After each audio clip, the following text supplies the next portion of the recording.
28장 16절부터 20절 말씀까지를 보겠습니다.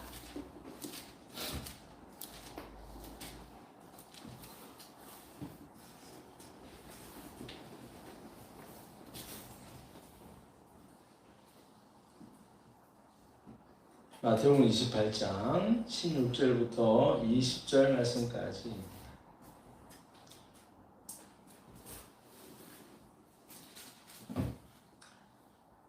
우리 길지 않으니까 우리 같이 합독을 하도록 하겠습니다. 시작. 11제자가 갈릴리에 가서 예수께서 지시하신 산에 이르러 예수를 배웠고 경배하나 아직도 의심하는 사람들이 있더라. 예수께서 나와 말씀하여 이르시되 하늘과 땅의 모든 권세를 내게 주셨으니 그러므로 너희는 가서 모든 민족을 제자로 삼아 아버지와 아들과 성령의 이름으로 세례를 베풀고 내가 너희에게 분부한 모든 것을 가르쳐 지키게 하라. 볼지어다 내가 세상 끝날까지 너희와 항상 함께 있으리라 하시니라. 아멘. 우리 교제하는 시간입니다. 그래서 우리 반갑게 인사하시죠. 잘 오셨습니다. 잘 오셨습니다. 네, 반갑습니다. 반갑습니다. 환영합니다. 환영합니다. 사랑합니다. 사랑합니다. 축복합니다. 축복합니다. 네. 아름다운 마음들이 우리 노래하도록 하겠습니다.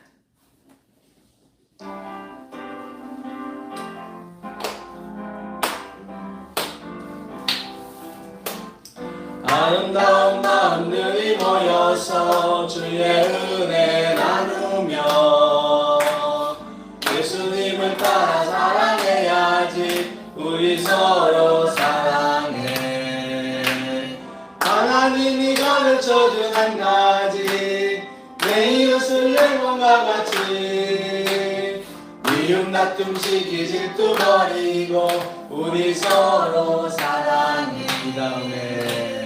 이 다음에 예수님을 만나면 우리 뭐라 말할까. 그때는 부끄러움 없어야지. 우리 서로 사랑해. 하나님이 가르쳐준 한 가지, 내 이웃을 내 몸과 같이 미움 다툼 시기 질투 버리고 우리 서로 사랑해. 아멘. 한 번 더 인사합시다. 사랑합니다. 사랑합니다. 네. 이 각도가 너무 좋은 것 같아요. 아까 우리 정문차님이 각도를 이렇게 각도를 잡아지 모니터, 네, 여기서 다 보여요. 네, 너무 좋은 것 같습니다. 자, 우리 영상으로 예배를 하는 분들에게도 인사합시다. 사랑합니다. 사랑합니다. 축복합니다. 축복합니다. 네. 화면 좀 더 이렇게 아까 오빠야가 해준 것처럼 잘 잡아봐요. 손가락으로 조금 펴봐요.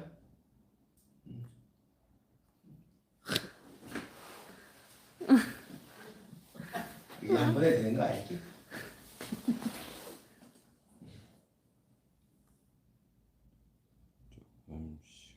이 정도.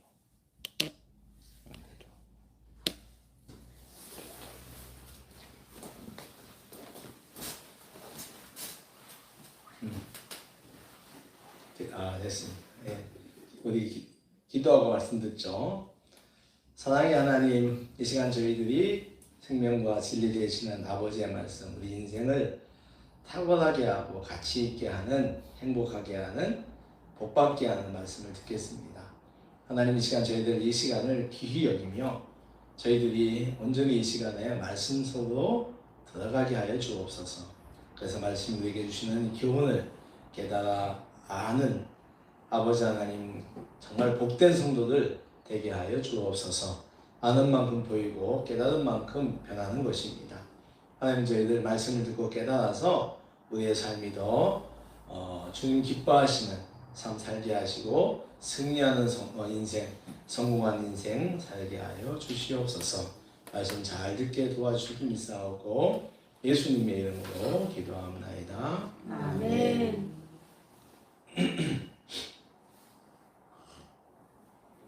할렐루야. 네, 하나님께서 시간 우리에게 말씀과 성령으로 은혜를 줄 줄 믿습니다. 네. 여러분 언제부터 교회를 다니기 시작하셨는지요? 언제부터 교회를 다니시기 시작했나요? 저는 교회를 처음 간 거는 부산에 있을 때 같아요. 부산의 그 거제동에 거기는 이제 저희가 살던 동네가 황새알이라고 하는 그 전설의 황새들이 알을 많이 낳았다 그래요. 그래서 마을이 세 개로 구분돼요. 윗 황새알, 중간 황새알, 아래 황새알. 그러니까 제일 위는 산동네. 네, 그 십자가가 있어서 십자가이나 불렀어요. 네. 지금 이사벨 요즘 뒷산인데. 그리고 저희 동네는 이제 가운데 황새알이. 그런데 그 윗 황새알에 옛날에는 공터가 많았잖아요. 이런 빈 땅이 많아서 거기가 어느 날 천막이 세워졌어. 그게 교회가 시작된 건데. 전 한 번도 안 갔는데 저희 집 주인집 누나가 있어요. 춘이라고. 이 누나가 중학교를 갔는데 이사벨 요중을 갔어. 이사벨 요중은 크리스찬 미션 스쿨입니다. 그러니까 교회를 나가야 돼.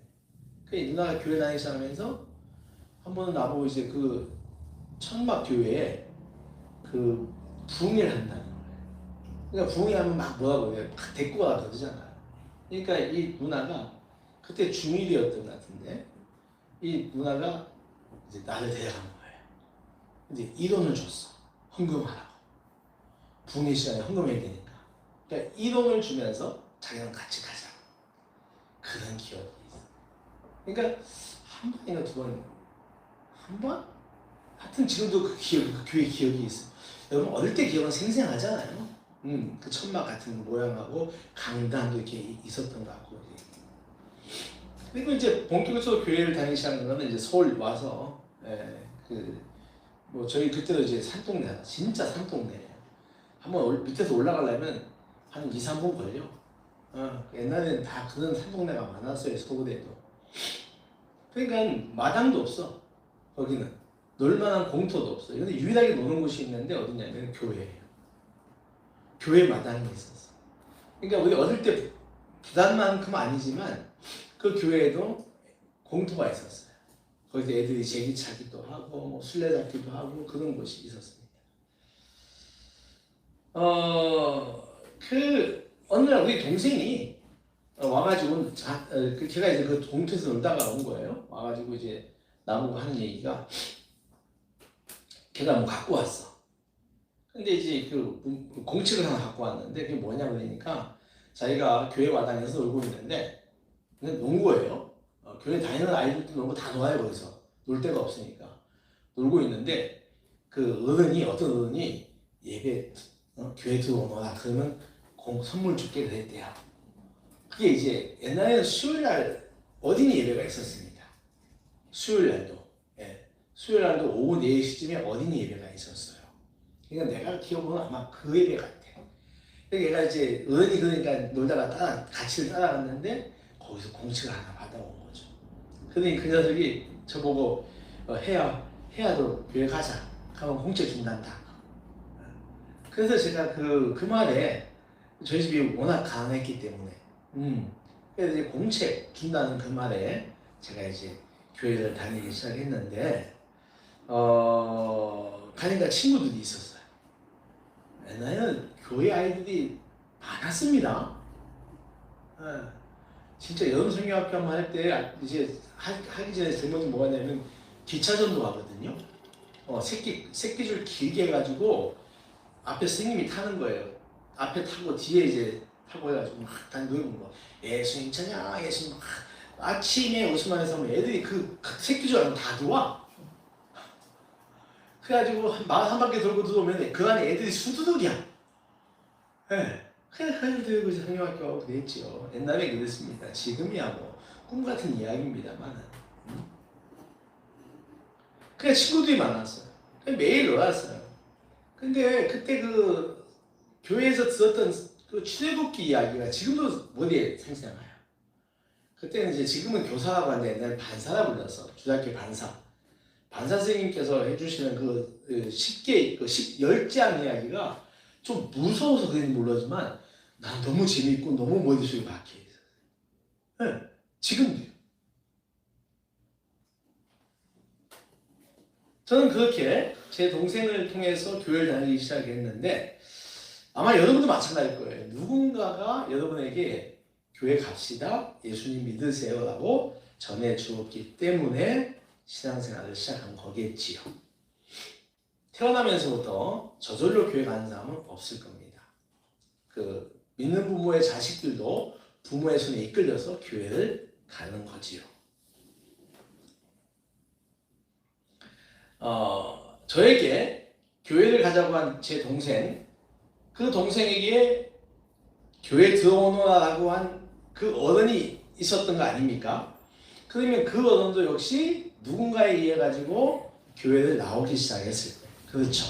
그래서 위로 올라가면은 한 2000년쯤 올라가다 보면 우리는 한 사람을 만날 수 있을 거예요. 바로 사도 바울입니다. 또는 사도 바울을 비롯한 12명의 사도들이 나오겠죠. 그런가 하면 예루살렘 교회 빌립 같은 7 집사도 있잖아요. 쭉쭉쭉쭉 올라가다 보면은 누군가가 거기에 나올 거라는 거죠. 오늘까지 기독교가 이어져 오는 것, 지금도 예수의 십자가 죽음과 부활 사건을 통하여 구원의 진리를 깨달을 수 있는 것, 따라 하시죠. 바로 전하는 사람들이 있었기 때문이다. 전하는 사람들이 있었기 때문이다. 아멘. 아멘. 그렇습니다. 전하는 누군가가 있었기 때문이죠. 우리 은채 원사님도 누군가가 교회 가자고 했었을 거예요. 본인이 뚜벅뚜벅 걸어서 나 등록하겠습니다 라고 하지는 않았을 거예요. 근데 그런 사람들이 정말 있긴 하대요. 어떤 사람들은 철학적인 사람, 우리 강준영 옛날에 있죠? 강준영 같은 스타일들이 인생에 대해서 생각을 많이 하는 사람들은 제발로 스스로 예수를 믿으러 온 경우가 있다고 합니다. 그러니까 스스로, 그러니까 철학적 사고를 하다가 여기에 진짜 진리는 예수구나 스스로 깨닫고 온 사람이 더러는 있다고 합니다. 그러나 대부분의 사람들은 누군가에 의하여 예수를 전해 듣는 거죠. 이처럼 전해주는 것은 참 중요합니다. 이렇게 생각해 봅시다. 어떤 기업에서 좋은 물건을 만들었습니다. 그 제품을 내다 팔아야 합니다. 그런데 잘 팔리지 않죠. 왜냐하면 사람들은 그걸 몰라요. 그 제품이 뭐가 좋은지 모르는 겁니다. 이른바 그 제품을 홍보하고 영업해야 할 사람들이 필요하죠. 그렇지 않습니까? 네. 그 제품이 다른 제품과 다른 것을 사람들에게 알리고 구매하도록 하는 사람들이 없으면 아무리 좋은 물건도 헛것입니다. 그래서 그거 있잖아요. 개발만 해놓고 돈이 없어서 투자를 못해서 나오지 못하는 게 있어요.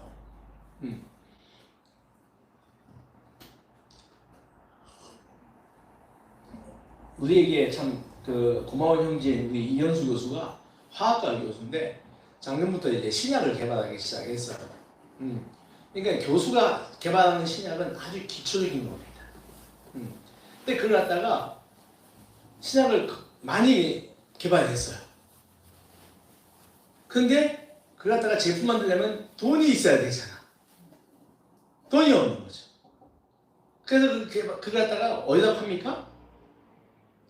신약회사에, 제약회사에서 파는 거예요. 그래서 팔면서 이윤을 몇 대 몇으로 모은다 이런 식이죠. 근데 제가 작년에 가서 알았는데 더 신기한 것은 그 제약회사도 그걸 갖다가 제품화는 못한대. 그러니까 교수가 만들어준 어떤 학자가 만들어준 원천적 기술을 갖다가 조금 더 개발시키는 거예요. 그래가지고 메이저 제약회사가 대파는 거예요. 큰 회사들 있잖아요. 제약회사들 거기다가 이제 통째로 파는 거죠. 그러면 큰 제약회사가 비로소 그때 그걸 가지고 제품을 만들어낸답니다. 그때부터 광고가 쓰여 나가는 거죠. 네. 그러니까 이제 이 가운데 있는 회사가 원천적 기술자에게 기술을 받아가지고 사고 또 개발해서 또 파는 거예요. 그러니까 그렇게 해야지만이 비로소 원천적 기술자에게 로얄티가 지불되는 거예요. 기술 개발료가 시작돼요. 그 기도 많이 하죠. 네, 제가 늘 기도합니다. 왜냐하면 우리 이현수 교수님 같은 경우는 상을 받아야 돼요. 성실한 그리스도인, 빛과 소금처럼 살아가는 그리스도인이니까 그런 분이 복을 받지 않으면 누가 받아야 되겠습니까? 그래서 꼭 그 대박을 나라고 열심히 기도합니다. 그 작년에 작은 그러니까 가운데 제약회사하고 조인이 많이 되었어요. 앞으로 뭐 이제 그것이 더 큰 기업하고 되려면은 시간이 필요하겠지만 하고 있는 거예요. 마찬가지로 그것을 우리에게 큰 기업 회사에서 맨날 광고하는 거 많잖아요. 제약 광고, 무슨 특히 감기약 광고 같은 거 많이 하잖아요. 감기 조심하세요 이런 것도 있고, 그죠? 네. 그걸 통해서 우리는 압니다. 아무리 좋은 물건 제품이라도 우리가 전해주지 않으면 그것이 좋은지 안 좋은지 모른다고 하는 겁니다.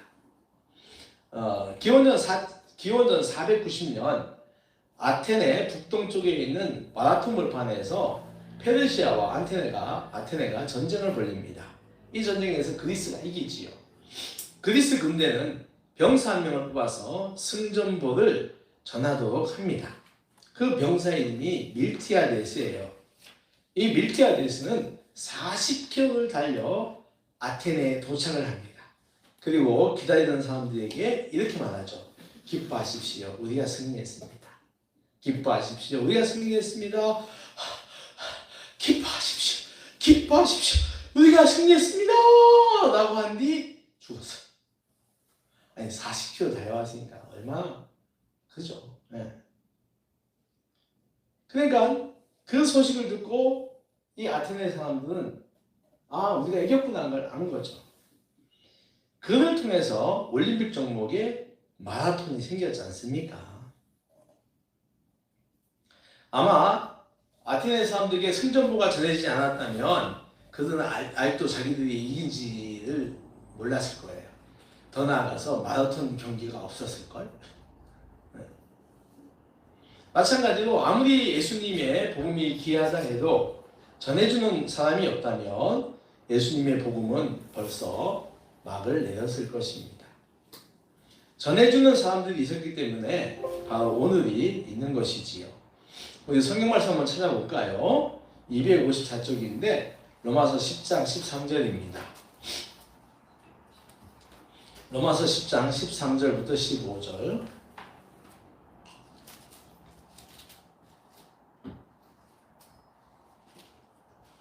음, 254쪽입니다. 자, 찾으셨으면 우리 같이 읽겠습니다. 시작. 누구든지 아직 못 찾으셨어요? 로마서 10장 13절 찾으셨어요? 대답이 없으세요? 찾으셨으면 아멘. 자, 그럼 우리 같이 한번 읽어볼게요. 시작. 누구든지 주의 이름을 부르는 자는 구원을 받으리라. 그런즉 그들이 믿지 아니하는 일을 어찌 부르리요? 듣지도 못한 일을 어찌 믿으리요? 전파하는 자가 없이 들으리요? 보내심을 받지 아니하였으면 어찌 전파하리요? 기록된 바 아름답도다 좋은 소식을 전하는 자들의 발이여 함과 같으니라. 아멘. 전파하는 자가 없이 어찌 들으리요? 라고 말합니다. 전해주는 사람이 없으면 들을 수도 없고 듣지 못하는 것을 더더욱 믿을 수는 없겠죠. 그러므로 좋은 소식을 전해주는 사람의 발을 갖다가 참으로 아름다운 발이다 라고 오늘 바울은 말합니다. 주님의 제자 빌립은 나다나엘에게 찾아가서 주님을 전합니다. 와서 한번 볼래? 이렇게 얘기하죠. 이 말을 듣고 나다나엘은 예수님의 제자가 되죠. 바로 바돌로메입니다. 주님이 부활하시고 승천하신 뒤에 제자들은 그야말로 예수님을 열심히 전했습니다. 베드로를 비롯한 사도들은 사람들이 모인 곳에 가서 예수님의 죽음과 부활을 전했습니다. 그들로 말미암아 예수님을 알지 못하는 사람들이 예수님을 영접하여 구원을 받았습니다. 이 모두가 다 전하는 사람들이었던 것이죠. 여러분 요즘 유행하는 말 가운데 그거 있죠. 넌 누구니? 들어보셨나요? 응? 넌 누구니? 이거 저기 어느 가수가 한 얘기잖아요. 처음에 시작했던데. 넌 누구니? 너는 네가 왜 거기서 나와? 이거 아니야.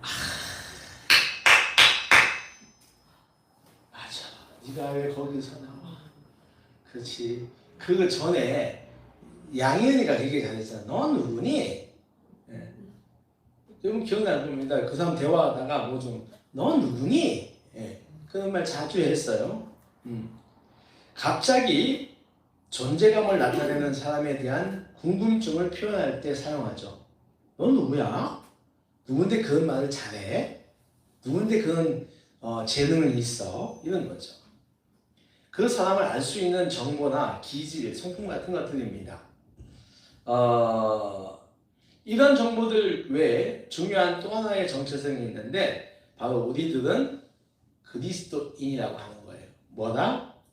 그리스도인이다 하는 거예요. 근데 이거는요, 내가 네 아버지 뭐 하시노? 그런 것도 있잖아요. 옛날에 뭐 물어보면 네 아버지 뭐 하시노? 뭐 이거 그런 여러 가지 그 주변 관계, 가족들이라든가 뭐 직업이라든가 출신 지역 이런 거 다 떠나서 그리스도인이라고 하는 것은 영적인 거예요. 무슨 것이다? 영적인 것이다. 네. 그래서 이 영적인 것은 우리가 세상에서 가지는 어떤 지역 출신이라든가 이런 것과는 구별된 정체성입니다. 뭐라고요? 구별된 정체성. 예수 그리스도의 십자가 죽음과 부활을 받아들이고 그 죽음과 부활이 내 죄값을 대신한 사람으로 우리는 믿습니다. 이를 통해 예수님을 나의 구원자 메시아로 영접합니다. 그리고 나의 나머지 인생을 예수님에게서 배우고 그 말씀을 실천하며 예수님을 닮아가는 사람들이죠. 바로 그리스도인입니다. 그리고 그리스도인으로 해야 할 예배 생활, 기도 생활, 사귐, 봉사, 헌금 생활 등을 하는 거죠. 그리고 여기에 그리스도로서 중요한 또 하나가 있습니다. 바로 그것이 전하는 생활입니다. 따라해 볼까요? 전하는 생활. 전하는 생활. 네, 전도라고 하죠. 아까도 말씀드렸듯이 우리가 예수를 믿게 된 것은 전해준 그 누군가가 있었기 때문입니다. 그러니 우리 역시 아직 예수를 알지 못하는 사람들에게 예수를 전해 주어야 그들도 예수를 믿고 또 다른 사람들에게 전해 주는 것입니다. 역사가 그렇게 이어지는 거죠. 전도인, 전도자 등은 예수님을 믿는 사람들이 가진 아주 중요한 정체성 가운데 하나입니다. 영어로 우리는 메신저라는 말을 알고 있습니다. 메신저. 무슨 뜻이죠? 메신저. 메신저. 메신저의 뜻이 뭐죠? 모아서 있는 거 아니에요? 응?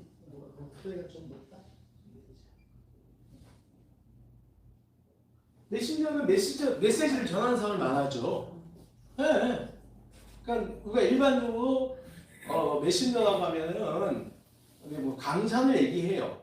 어디 가든지 간에 이야기 전하는 사람들, 그 강사를 얘기하는데 이 메신저라고 하는 말은 우리 기독교에서 시작됐어요. 어디서 시작됐다? 기독교에서. 그러니까 메시지라고 하는 단어의 주 내용이 예수님이었어요. 그러니까 이런 거 있죠. 여러분 AD와 BC를 우리가 나온다고 그러잖아요. 네? 그러니까 BC가 뭐죠? 예수님 오기 전. 여기는 잘 나와. 여기는 잘 나오고 있어요.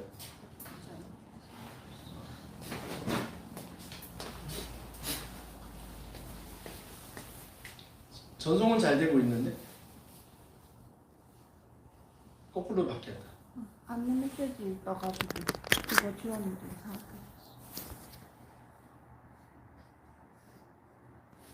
뭐 했는데? 그걸 내가 안 눌러놨나 보네요. 돌려놨었는데 안내 메시지 떠서 그거 확인 눌렀는데 이상하게 됐어. 그거 안 눌러도 되는데 그냥 어떻게 했는데?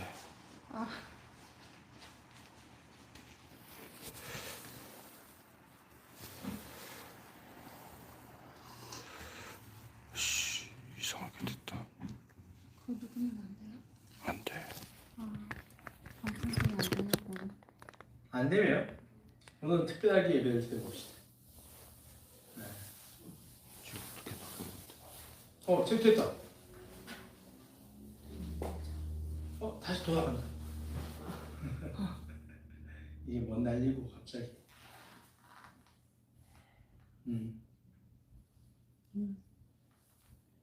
죄송합니다.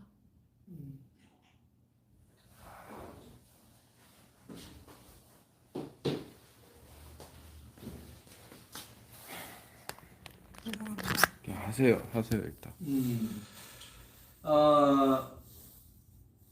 자, 우리 메신저 얘기까지 했어요. 그러니까 우리가 우리에게 있어서 이 예수를 전한다고 하는 것은 아주 중요한 정체성 가운데 하나가 된다고 하는 것이죠. 오늘 본문을 보면 예수님께서 부활하신 뒤에 40일을 지낸 다음에 이 땅 위에서의 삶을 마무리하는 자리에서 제자들에게 이런 하고 있는 말씀을 기록하고 있습니다. 우리가 한번 다시 또 보겠습니다. 이런 거예요. 잘 들어보세요. 하나님은 나에게 하늘과 땅의 모든 권세를 주셨다. 그러므로 너희는 가서 모든 민족을 제자로 삼아 아버지와 아들과 성령의 이름으로 세례를 베풀어라. 너희는 가서 모든 민족을 제자로 삼아 아버지와 아들과 성령의 이름으로 세례를 베풀어라. 그리고 그들에게 내가 너에게 가르치러 준 것을 가르치고 지키게 하여라. 내가 세상 끝날까지 너희와 항상 함께 있을 것이다 라고 말합니다. 우리는 이 본문을 가리켜서 주님이 세상에 주신 두 가지 명령 중에 하나라고 우리는 생각합니다. 하나님, 우리 예수님이 이 땅에 살면서 우리에게 두 가지 명령을 주었어요. 첫 번째 명령이 뭐죠? 혹시 아십니까? 모든 민족의 선물 하나님의 사랑입니다. 그렇죠. 첫 번째 명령은 사랑의 명령이에요. 그래서 하나님을 사랑하고 내 이웃을 사랑하라고 하는 명령입니다. 여러분, 명령은요, 이건 선택의 여지가 없이 우리가 행해야만 되는 거죠. 그렇죠. 명령을 어기면 어떻게 됩니까? 즉별 처벌을 받습니다. 그래서 우리 그리스도인에게 있어서 사랑은 정말 중요한 일입니다. 그리고 또 하나가 있는데, 두 번째 명령이 있는데, 그것을 바로 우리는 전도의 명령, 전하는 명령이라고 해요. 이 둘을 갖다가 우리는 지상 명령이라고 하고, 이 땅에서 하지 않으면 안 될, 꼭 해야 될 과제라고 우리는 믿어요. 모든 사람들을 제자로 삼기 위해서는 먼저 우리는 전하는 자가 되어야 합니다. 여러분들 따라하십시오. 우리는 전하는 자가 되어야 한다. 전하는 자가 되어야 한다. 주님은 당신이 모든 권세를 큰 걸 말해요. 예. 그와 동시에 이 권세를 너에게도 주겠다는 의미도 포함되어 있습니다. 당신의 권위만 내세우는 것이 아니라 나를 전하는 너희 모두에게도 필요한 모든 능력을 주시겠다는 말씀이죠. 우리 예수님은 명령만 하시고 뒷짐지고 계신 분이 아닙니다. 우리와 함께 하시며 메신저의 역할을 잘 하도록 믿음과 지혜와 기술 등의 은혜를 주시는 겁니다. 이를 통해 성도는 전하는 자가 되라고 하는 명령을 수행할 수가 있는 거죠. 데이비드 제러마이어 목사님이 이런 책이 있습니다. 생명력 있는 그리스도의 삶이라는 책이 있어요. 생명력 있는 그리스도의 삶이라는 책이 있는데 이런 이야기를 합니다. 잘 들어보세요.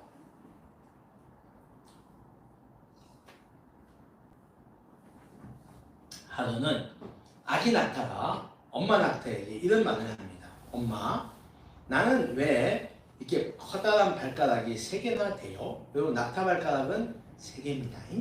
예. 그때 엄마가 낙타가 말합니다. 사막을 건너갈 때 부드러운 모래더미 위에서 미끄러지 말라고 큰 발 3개가 있는 거야. 그러니까 발가락 3개니까 다 넓이가 넓겠죠, 발바닥에. 예. 그때 새끼가 또 묻습니다. 근데 눈썹은 왜 이렇게 길어요? 낙타 눈썹 길죠? 예. 그때 말하죠. 그거는 사막을 건너는 동안에 모래가 눈 속에 들어가는 걸 막기 위해서야. 그때 다시 새끼가 호구심이 많아요. 등에 혹은 왜 있어요?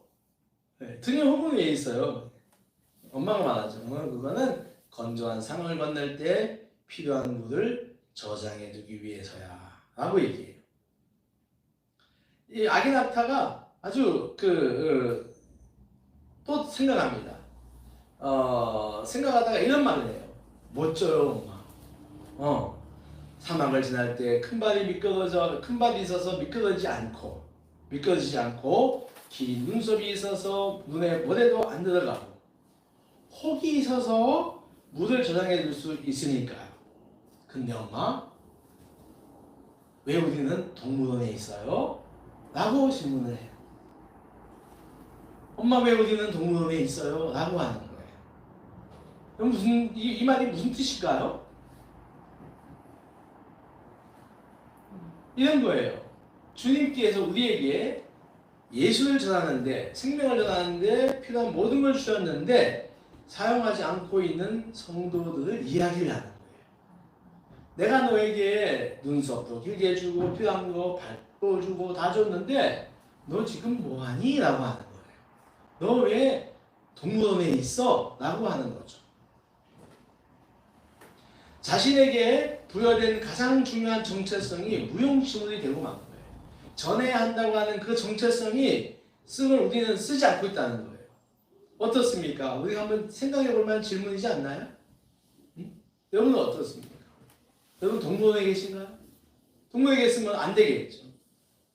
주님은 우리가 살아가는 데 필요한 많은 걸 주셨습니다.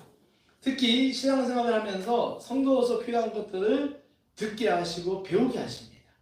그렇다면 이제 우리는 주님의 명령을 주저없이 행해야 됩니다.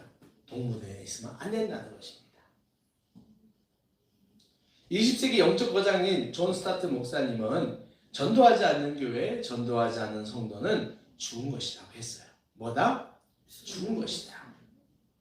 나와 세상을 구원한 주님의 피는 여전히 살아있는데 그것을 전해야 하는 교회와 성도가 게으르고 하지 않는 것은 주님 주신 은혜에 대한 배반이고 그리스도인으로서 해야 할 일을 거부하는 직무유기다 라고 존 스타트 목사님이 말씀합니다. 다시 말하면 그리스도인이 예수를 전하지 않는 것은 은혜에 대한 배반이고 직무유기다라고 하는 것이죠. 우리의 정체가 메신저라면 우리는 메신저다운 삶을 살아야 합니다. 주님께 순종하는 삶을 살아야 합니다.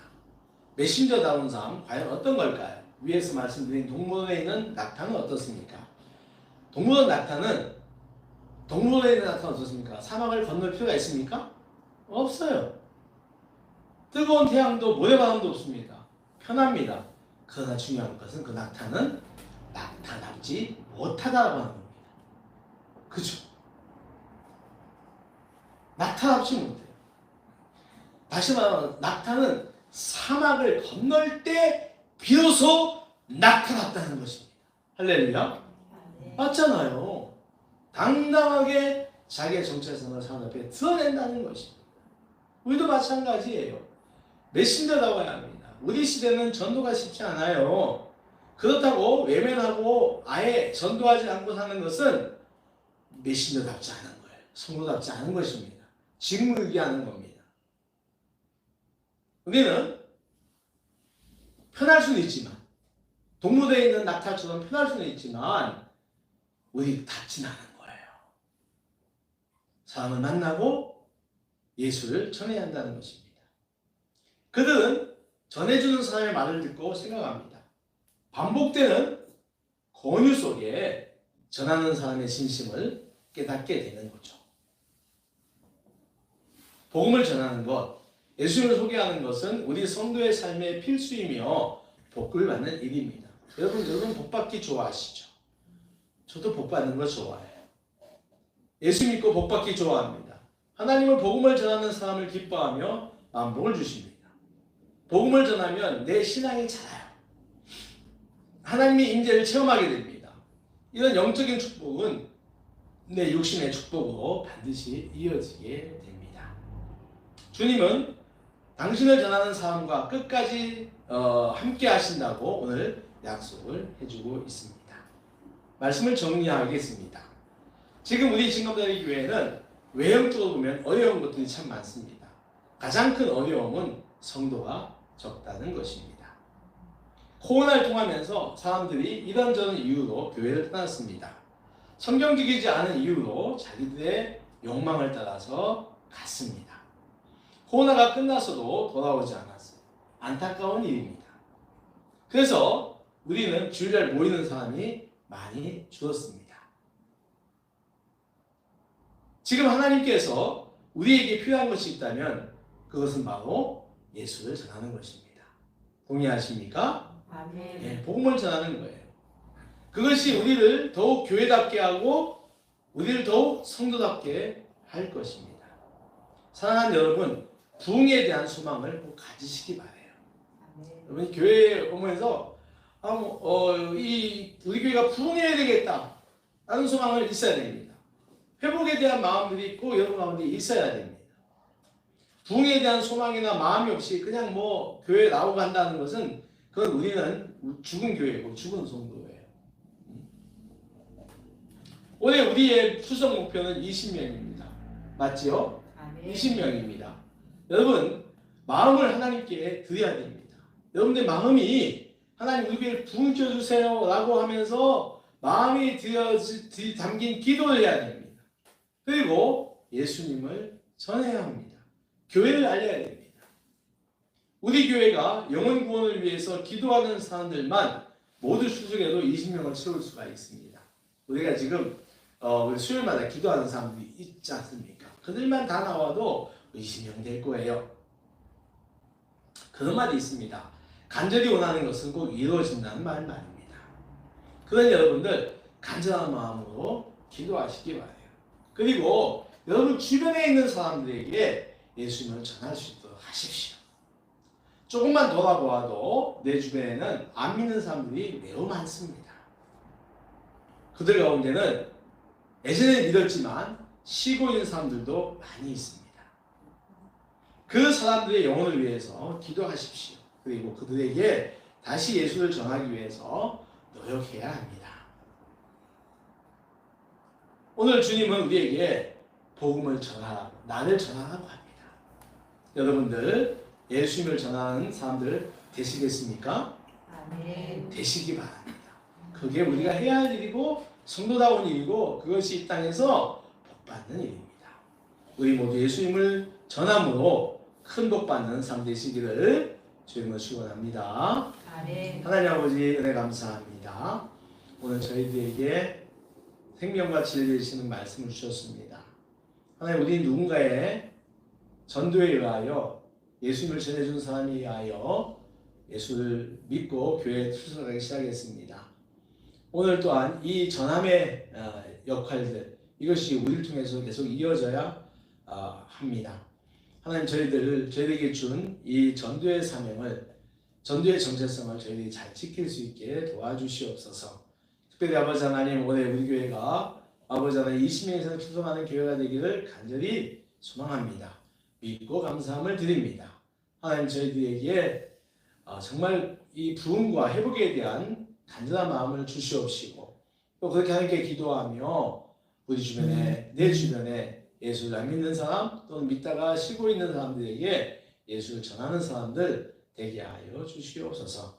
어떻게 하면 복음을 전할까? 내가 그에게 예수를 이야기할까라고 또 생각하고 또 아버지 연구하는 그런 저희들 되게 하여 주시옵소서. 은혜 감사드립니다. 올해 반드시 저희들이 20명 이상 출석하는 교회가 되어 하나님께 더 예배 풍성하게 드릴 줄로 믿고 감사하며 예수님의 이름으로 기도합니다. 아멘. 499장 사도가 하겠습니다.